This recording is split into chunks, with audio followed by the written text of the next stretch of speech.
In this video, I'm going to show you how to upload photos in Google Drive and share link.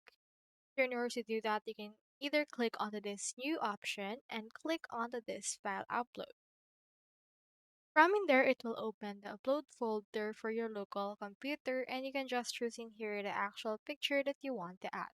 For example, let's add in here the picture and click on open. Doing that will upload this picture. Another option that you can do is you can open your file explorer and then choose the image that you want to add. I'll just in here this and then you can just drag and drop it into your actual Google Drive.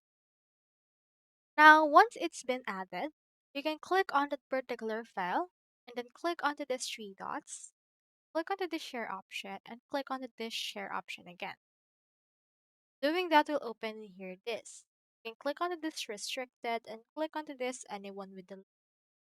You can either choose from viewer, commenter, and editor roles. For this case, I'll just choose viewer, click onto this copy link, and then send it to people that you want to share it with. So that's how you upload photos in Google Drive and share link. Hope we help.